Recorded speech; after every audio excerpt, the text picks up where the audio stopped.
ভিক্ষা যদি ভিক্ষে দিতে এসছে, আমাকে ভিক্ষা নয় মায়েরা, ভিক্ষা যদি দিতে হয় ওই মন্দিরের দানপত্রে কি ভিক্ষা দিয়েছে, দিয়েছে? ঠিক আছে, ওই 10টা টাকা যখন যাবে তখন ওখানে দিয়ে আসে। উনি ভেবেছেন হয়তো আমি ভিক্ষে করছি, আমি ভিক্ষা করছি না, সুদামার স্ত্রী সুশীলা ভিক্ষা করছে। একটা ভদ্র ঘরের মেয়ে যখন ভিক্ষা করতে বেরোয় তখন পাড়ার লোকে অনেক সমালোচনা করে। হ্যাঁ, ও মশাই, ও বিশ্বাস মশাই, আরে খবর আবার কি, ভিখারিদের জ্বালায় জ্বালায় একবারে জ্বলে গেলাম। হ্যাঁ, কি আবার ব্যাপার? তুমি কি জমিদার? না আমি জমিদার। তুমি কি রাজা? না আমি রাজা। আর কি হয়েছে মানে? পাড়ায় থাকো না নাকি? ওই দেখো, ওই দেখো, ওই দেখো, ওই দেখো, ওই মেয়েটা আবার ভিক্ষে করতে আসছে আজকে। জীবনে ভিক্ষে করেনি, মেয়েটাকে নতুন দেখছো। মেয়েটা কে বলো তো? হ্যাঁ, ওই যে মেয়েটা, তাড়াতাড়ি দেখো, ঠিক করে দেখো কে। হ্যাঁ রে বাবা, ওইটা কে? কে? কার বউ? বাবা কানের কাছে কানের পোকা বেঁধে দিল। সুদামার বউ আজকে ভিক্ষা করতে আসছে। ও, ওই যে ধর্মপুত্র যুধিষ্ঠিরের বউ। আহা রে, হ্যাঁ, সত্য কথা ছাড়া বলবে না, সত্যবাদী ছাড়া মিশবে না। আমরা তো সত্য কথা বলি না। এই যে আমাদের কাছে ভিক্ষে করতে এসছো, আমাদের দেওয়া চাল হজম হবে? এইরকম নানান কটু কথা পাড়ার লোকেরা শুরু করেছে।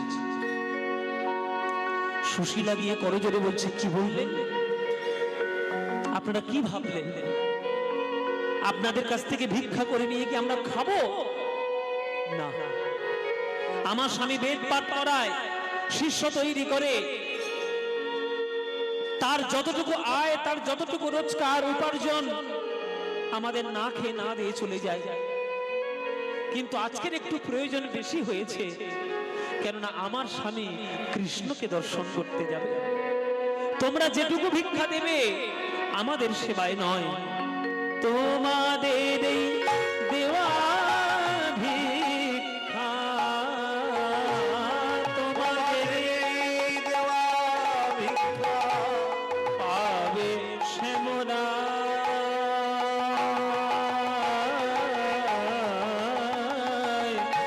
ভিক্ষা দাও আমায়, ভিক্ষা দাও, ভিক্ষা দাও, ভিক্ষা দাও, ভিক্ষা দাও, ভিক্ষা দাও, ভিক্ষা দাও, ভিক্ষা দাও। আজকে সুদামা স্ত্রী সুশীলা ভিক্ষা করছে একটা ভদ্র ঘরের মেয়ে হয়ে। কার জন্য ভিক্ষাটা করছে? কৃষ্ণের জন্য। তাহলে চারা পাড়ায় পাড়ায়, গ্রামে গ্রামে ভিক্ষা করে কি ভিক্ষা পেলেন মায়েরা? মাত্র 4 মুঠো চিড়ে ভিক্ষে পেয়েছে আজ। মাত্র 4 মুঠো চিড়ে। চিড়েগুলো নিয়েছে, পুটুলির মধ্যে বেঁধে দিয়েছে, আর সেই পুটুলিটা নিয়ে স্বামীর হাতে দিয়ে বলছে, স্বামী এর থেকে বেশি কিছু জোগাড় আমি করতে পারলাম না, তুমি এইটুকু নিয়েই বন্ধুর কাছে যাও। তখন সুদামা মাথায় হাত বুলিয়ে বলছে, সুশীলা, আমার বন্ধুর জন্য আমি যা পারিনি তুমি তা করেছ, তাই আমার আশীর্বাদ ফলবে কিনা জানি না, কিন্তু আমি তোমায় আশীর্বাদ দিলাম, সৌভাগ্যবতী ভব, তোমার সৌভাগ্যের উদয় হোক। চলো তাহলে তোমার কথা মতো আমি যাই, আমার কৃষ্ণের সঙ্গে দেখা করে আসি। হ্যাঁ যান, আমার জন্য কোনো চিন্তা করতে হবে না, আমি ঠিক থাকবো। আপনার যতদিন খুশি আপনি আপনার বন্ধুর সঙ্গে ঘুরে আপনি চলে আসুন। বেশ বেশ। চলেছি আজ সুদামা বহুদিন পর তার বন্ধুর সঙ্গে দেখা করতে, কৃষ্ণের সঙ্গে দেখা করতে চলেছি। দেখা দে রে জীবন কানাই, দেখা দে রে জীবন কানাই, নিতাই গৌর হরি হরি বল। দেখা দে রে জীবন কানাই,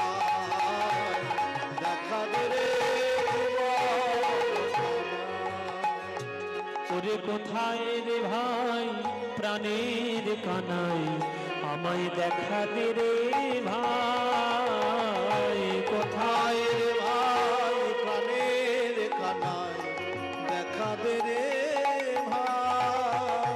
তোর লাগি হৃদয় আমার,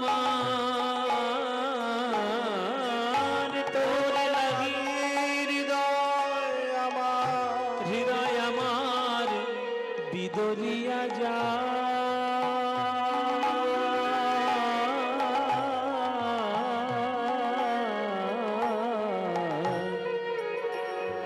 উফ, ওরে পায়ে একটা কাঁটা ফুটে গেছে। খড়ম নিয়ে যাব, তার পয়সা তো নেই, খড়ম কেনার পয়সা নেই, খালি পায়ে যাচ্ছে, কাঁটা ফুটেছে, কিন্তু কই যন্ত্রণা হচ্ছে না তো।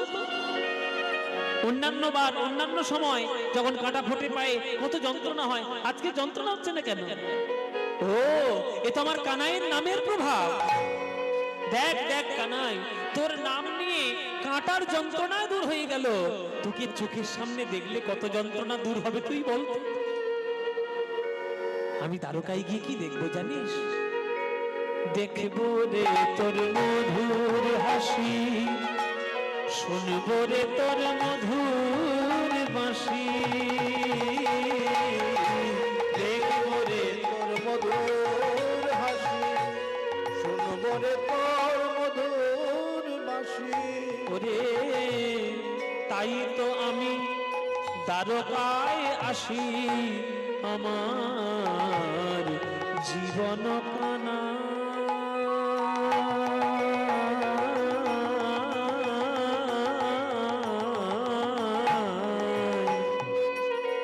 দেখা দে রে ভাই কানাই রে, কানাই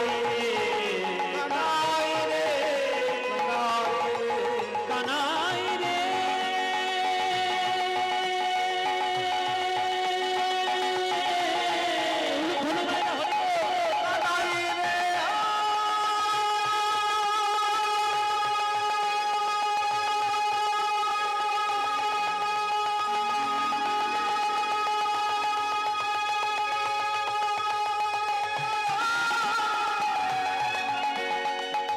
কানাই রে,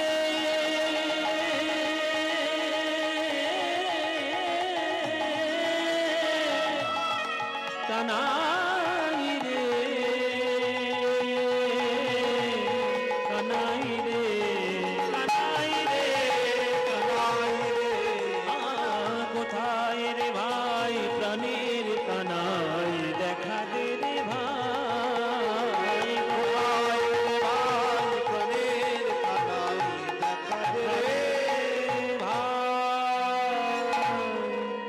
কানাই রে, কানাই রে বলতে বলতে যখন দ্বারকার দুয়ারের সামনে এসে দাঁড়িয়েছে, যেই কানাই বলতে বলতে ভেতরে ঢুকতে যাবে, ওই দুয়ারের দাঁড়িয়ে সে ভিখারি কহিকা,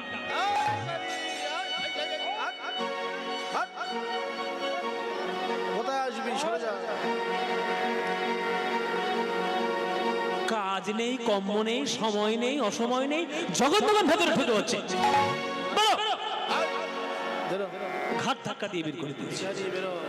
কোনো সময় নেই, অসময় নেই, ভিক্ষা করতে এখানে এসো।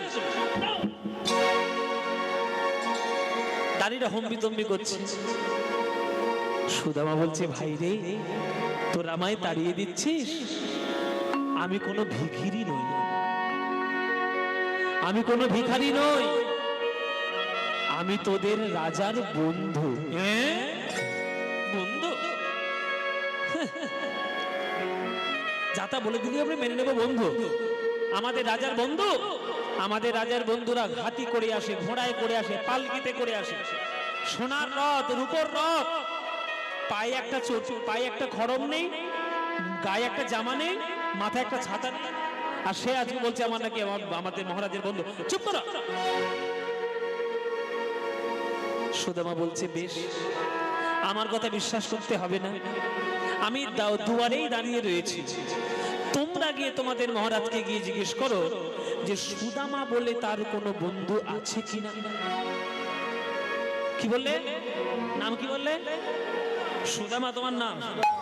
ঠিক আছে, মহারাজের কাছে গিয়ে তোমার নামটা জানাচ্ছি। যদি মহারাজ বলে হ্যাঁ আছে, তাহলে তোমাকে সযত্নে নিয়ে যাব। আর যদি জানতে পারি যে তুমি ভিক্ষে করার জন্য ছলনা করে ঢুকছো, তাহলে সারা জীবন কারাগারের মধ্যে পৌঁছতে হবে বলে দিলাম। বলে ঠিক আছে, যাও, ধরে আছে। ঠিক আছে, ও ধরে আছে। ধরে রাখ। ঠিক আছে, ধরে আছে। কোথায় যাবে? একজন ধরে রইল সুদামাকে, আর একজন গিয়েছে অন্তঃপুরে। মায়েরা, অন্তঃপুরে কৃষ্ণ সোনার সিংহাসনে বসে রয়েছে। সোনার সিংহাসনে বসে তার স্ত্রীরা তাকে সেবা করছে।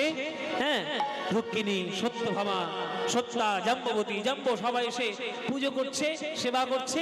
আর সেইখানে গিয়ে হাজির হয়েছে তো দুয়ারের দাঁড়িটা, গিয়ে জয়ধ্বনি দিচ্ছে, দ্বারকাধীশপতি মহারাজ রাজ কৃষ্ণচন্দ্র কি, মহারাজ ধীরাজ কৃষ্ণচন্দ্র কি, মহারাজ ধীরাজ কৃষ্ণচন্দ্র কি।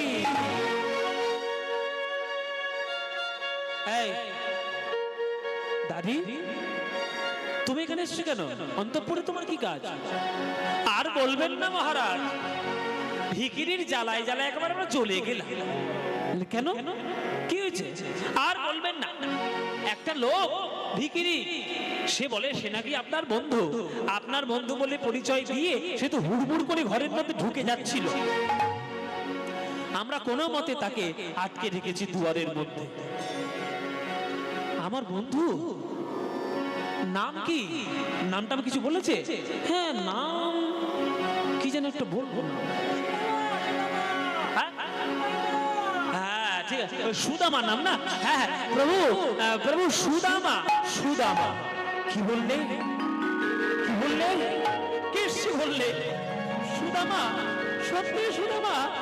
আরে চলো চলো চলো চলো চলো, তোমাকে নিয়ে যাই, চলো। স্বর্ণ সিংহাসনে কৃষ্ণ আছিল বসিয়া, স্বর্ণ সিংহাসনে কৃষ্ণ আছিল বসিয়া, স্বর্ণ সিংহাসনে কৃষ্ণ আছিল বসিয়া, স্বর্ণ সিংহাসনে কৃষ্ণ আছিল বসিয়া। ভাইয়া তো নীল হরি সুদামা শুনিয়া, ভাইয়া তো হরি হরি সুদামা শুনিয়া, সুদামা রে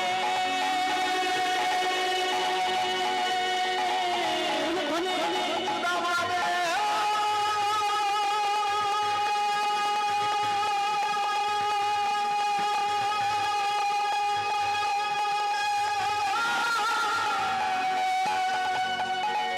ভাইয়া তো নীল হরি সুদামা শুনিয়া, ভাইয়া তো নীল হরি সুদামা শুনিয়া, ভাইয়া তো নীল হরি সুদামা শুনিয়া। ভাইয়া তো নীল হরি সুদামা শুনিয়া। শুধুমাত্র সুদামা নাম শুনেছে, নাম শুনেই কৃষ্ণ একেবারে পাগলের মতো ছুটে যাচ্ছে দুয়ারের মাঝে। সুদামা!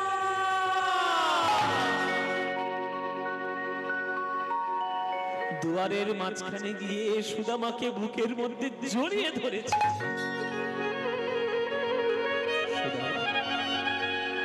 সুদামা, এতদিন পর আমার কথা মনে পড়েছে তো? তুই আমাকে দেখতে এসছিস সুদামা? জড়িয়ে ধরেছে। ও মায়েরা, জড়িয়ে ধরেছে ভগবান কৃষ্ণ সুদামাকে।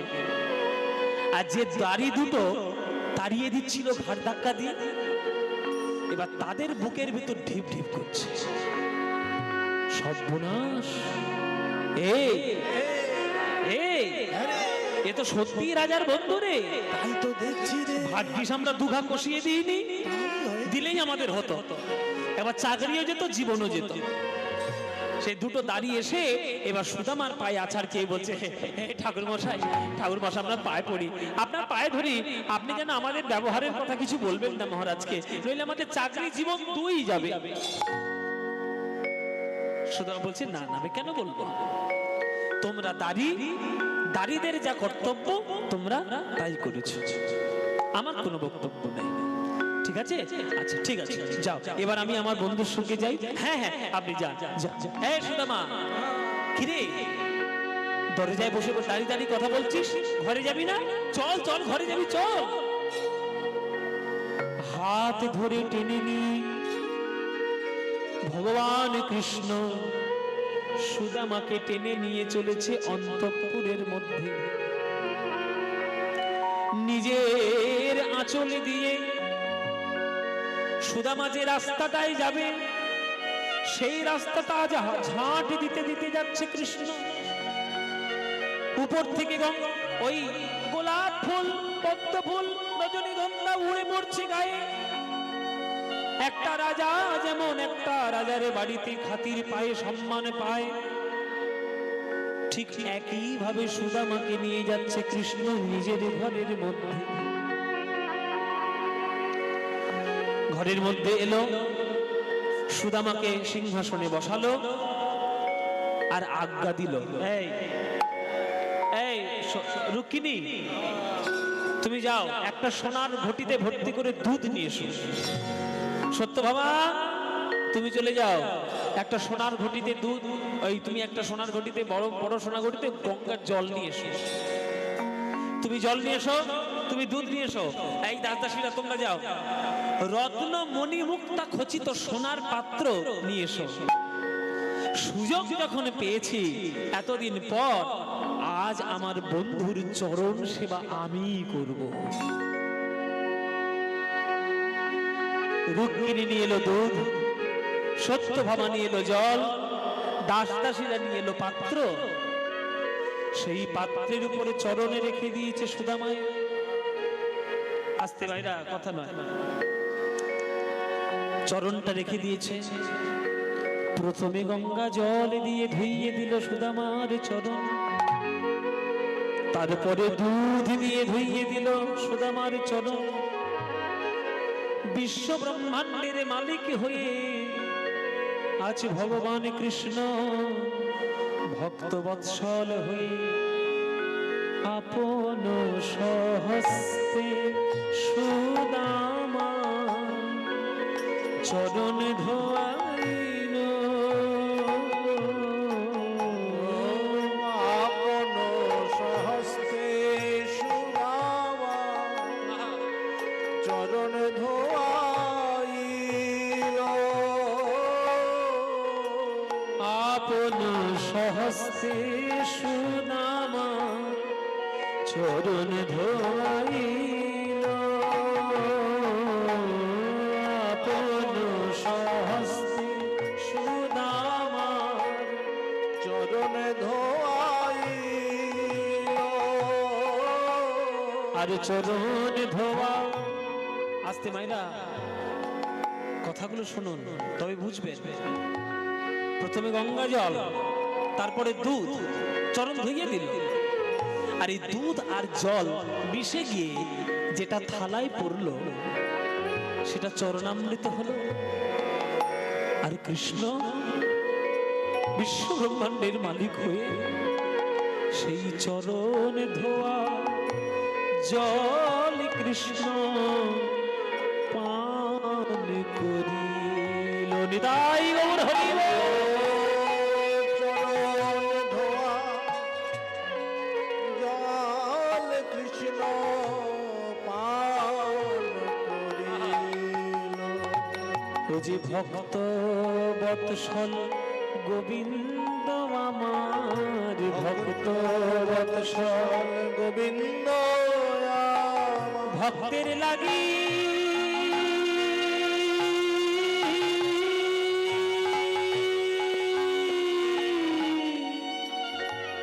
ভক্তের লাগি অবতীর্ণ। ভক্তের চরণ বড় ভালোবাসে। ভক্তের লাগি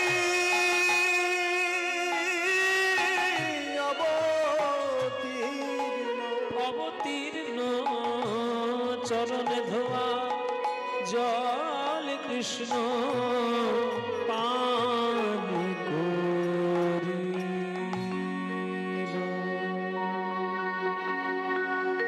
সুদামার চরণ ধোয়া জল যখন কৃষ্ণ পান করছে, সুদামা এসে কৃষ্ণের হাত দুটো জড়িয়ে ধরেছে। কানাই, কি করছিস তুই? কি করছিস? আমার পা ধোয়া জল খাচ্ছিস? ছি ছি ছি ছি ছি ছি ছি। ছি, আমার নরকে জায়গা হবে না। ও কৃষ্ণ তুই কি করলি? কৃষ্ণ বলছে চুপ, এতদিন তুই আমার বন্ধু ছিলিস, আজ তুই আমার ঘরে এসেছিস, আজ তুই আমার অতিথি নারায়ণ, তুই আমার নারায়ণ। আর নারায়ণের চরণ ধুই যদি না দিই তাহলে আমার যে সংসারের কল্যাণ হবে না, আমার যে সংসারের অকল্যাণ ঘটবে রে সুদামা। তাই তোর চরণ ধুইয়ে দিয়েছি। চল চল, তোকে নিয়ে আজ আমার ঘরে যাই। এ পিছনে কারা এই কথা বলছে গো?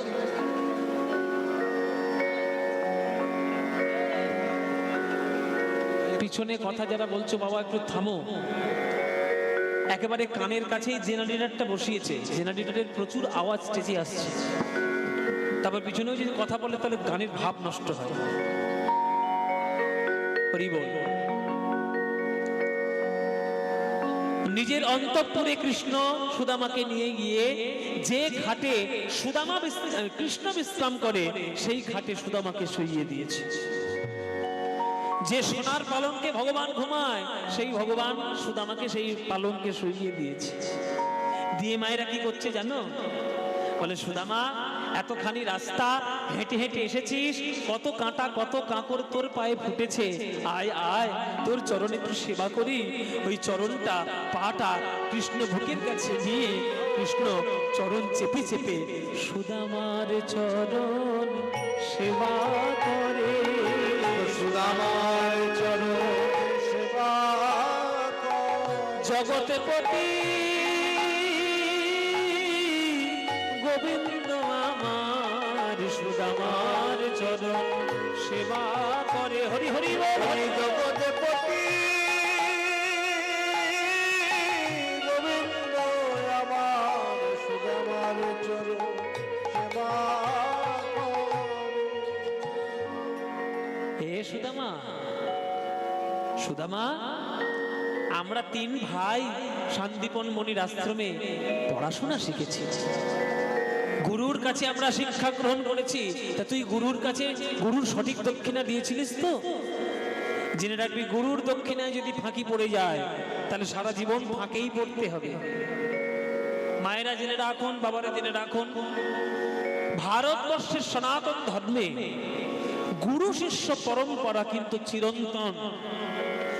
আর এই গুরু শিষ্য পরম্পরা না হলে পৃথিবীর কোন দেশে কোনোভাবেই কোনো শিক্ষার অগ্রগতি সম্ভব নয়।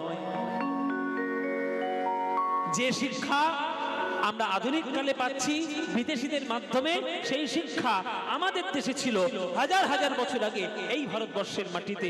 এর জন্য আমরা গর্বিত যে আমরা ভারতবর্ষের মানুষ। গুরু শিষ্য পরম্পরা চিরকালের।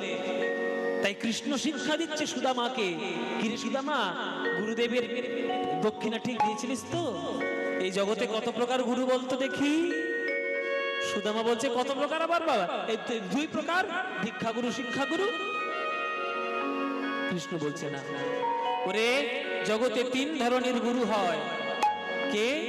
শোন, জনক প্রথম গুরু জন্ম যাহা হইতে,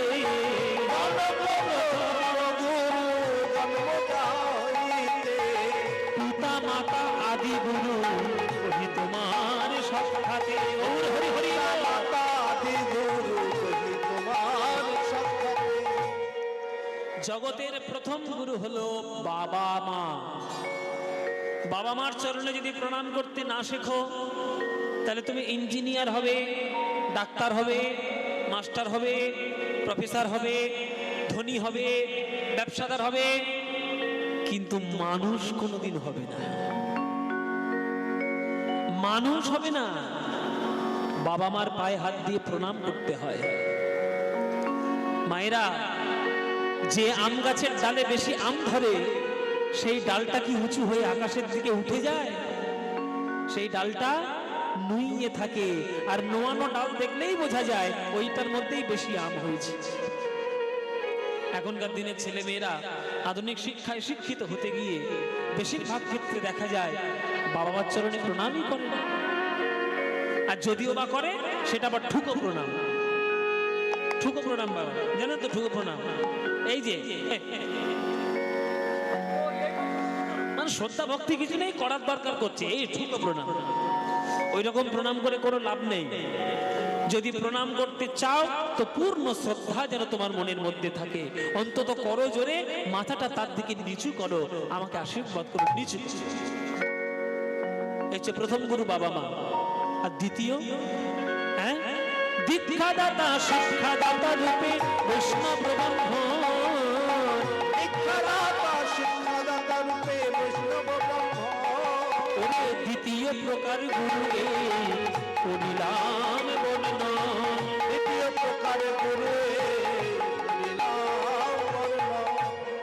দীক্ষা শিক্ষা এই দুটো যার কাছ থেকে আপনি পেয়েছেন তারা হলেন আপনার জীবনের দ্বিতীয় প্রকার গুরু।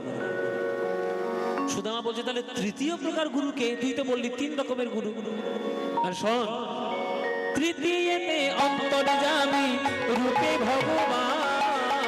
তৃতীয়তে অন্তর্যামী রূপে ভগবান। ওরে তৃতীয় প্রকার গুরু করিলাম আখ্যান। তৃতীয় প্রকার গুরু করিলাম আখ্যান। বলছে ভাগবত গীতায় একটা শ্লোক লেখা আছে যে ভগবান কোথায় থাকে। ভগবান কোথায় থাকে? ঈশ্বর সর্বভূতানা হৃদয় সূর্যেন তিষ্ঠতি মায়েরুড়ানি যন্ত্রণানি সর্বভূতানি মায়া। মায়েরা, ভগবান কোথায় থাকে? প্রত্যেকটি জীবের হৃদয়ের মধ্যে ভগবান থাকে। দেখবেন বাবা, পাড়ায় কিছু কিছু লোক আছে যারা শাস্ত্র পড়ে না, ভাগবত পড়ে না, গীতা পড়ে না, কিন্তু কোনোদিন অসৎ কোনো কাজও করে না। তাহলে তারা যে সৎ রাস্তায় চলার বুদ্ধি পাচ্ছে, সেই বুদ্ধিটাকে দিচ্ছে কে? স্বয়ং ভগবান তাকে ওই পরমাত্মা রূপে তার হৃদয়ে থেকে তাকে সঠিক রাস্তা দেখিয়ে দিচ্ছে। তৃতীয়তে অন্তর্যামী রূপে ভগবান। তৃতীয়তে অন্তর্যামী রূপে ভগবান। তৃতীয় প্রকার গুরু করিলাম আখ্যান। তৃতীয় প্রকার গুরু করিলাম আখ্যান। আচ্ছা ভালো কথা, সুদামা তুই বিয়ে করেছিস? কিরে বিয়ে করেছিস? সুদামা বলে হ্যাঁ ভাই বিয়ে করেছি। বলে বাহ, তাহলে বিয়েটা করলি, কই বন্ধুকে তো নিমন্ত্রণ করলি না, আমাকে তো নিমন্ত্রণ করে পাঠালি না, এই আমার তুই বন্ধু? তখন সুদামা বলছে আচ্ছা ভাই, আমি বাবার একটা ছেলে, জীবনে একবার বিয়ে করেছি, তোকে একবার নিমন্ত্রণ করিনি, আমি একবার ভুল করেছি। তুই জীবনে কটা বিয়ে করেছিস? তুই কটা বিয়ে করেছিস বল? কৃষ্ণের স্ত্রীর সংখ্যা কত বাবা? 16,108। তাহলে আমি একবার বিয়ে করেছি, আমি তোকে নিমন্ত্রণ করিনি, অপরাধ করেছি। তুই 16,000 বিয়ে করেছিস, একবারও আমার নিমন্ত্রণ করিসনি, তাহলে দোষটা কার? কৃষ্ণ বলে এই রে, এ তো আমার ঝাল, আমাকেই ঝাড়ে। হ্যাঁ, ওই জন্য কৃষ্ণ সঙ্গে সঙ্গে কথাটা ঘুরিয়ে দিল। এ সুদামা, একবার করলে দোষ সেটাও দোষ, আবার 16,000 করলে সেটাও দোষ। ওই ভুলে ভুলে ভুলো ক্ষয় হোক, ওই প্রসঙ্গ বাদ দে। সব ভুল তোর হবে, একটা ভুল তোর হবে না। এতদিন পর তুই আমার কাছে এসেছিস, বল ভাই সুদামা, আমার জন্য উপহার কি নিয়ে এসেছিস? উপহার কি নিয়ে এসেছিস? যেই বলেছে উপহারের কথা, অমনি সুদামা সেই পুটুলিটা কাঁধের মধ্যে লুকিয়ে রাখলো। মনে মনে বলছে আমার যতই কষ্ট হোক, আমি কিছুতেই এই চিড়ে আমি কৃষ্ণের মুখে তুলে দেব না। কৃষ্ণের মুখে মাখন দিতে যশোমতী ভয় পায়, কৃষ্ণের মুখে পান তুলে দিতে রাধারানী ভয় পায়। সেই কৃষ্ণের মুখে কেমন করে আমি শুকনো চিড়ে তুলে দেব? আমি পারবো না। তার জন্য যদি আমার নরকবাস করতে হয় আমি তাও করব, কিন্তু কৃষ্ণকে কোনো কষ্ট পেতে দেব না। না ভাই, আমি কিচ্ছু নিয়ে আসিনি। কি নিয়ে আসবো তোর জন্য? না, নিশ্চয়ই তুই কিছু নিয়ে এসেছিস, এই ভুল তোর হওয়ার নয়। বল তুই কি নিয়ে এসেছিস? না ভাই, সত্যি কিচ্ছু নিয়ে আসিনি। আবার বলছে দে আমায় দে। সত্যি বলছি কিচ্ছু নিয়ে আসিনি। কিচ্ছু নিয়ে আসিস নি? আমার জন্য কিছুই নিয়ে আসিস নি? ঠিক আছে, কি আর বলবো, এতদিন পর এসছিস, কোনো উপহার নিয়ে আসিস নি? আয় তো ভাই, অনেকদিন পর যখন এসছিস, দুই ভাই একটু কোলাকুলি করি আয়, আলিঙ্গন করি আয়। যেই বলেছে আলিঙ্গনের কথা, সুদামা সরে গেছে 10 হাত দূরে। কেননা আলিঙ্গন করতে গেলে তো বাহু প্রক্ষালন করতে হবে, আর যেই আমি বাহু তুলবো অমনি কাঁধ থেকে চিরের গুটুলি খসে পড়বে, আর তখনই কৃষ্ণ ধরতে পারবে না। আমি আলিঙ্গন করবো না। আয় আয় আয় আয়, আলিঙ্গন একটু কর। এই বলে কৃষ্ণ যখন যেই ধরিয়েছে, জড়িয়ে ধরিয়েছে, অমনি কাঁধের থেকে ওই চিরের পুটুলি মাটিতে পড়ে গেছে। এই তো সঙ্গে সঙ্গে কৃষ্ণ তুলে নিলেন সেই পুটুলি। বাহ,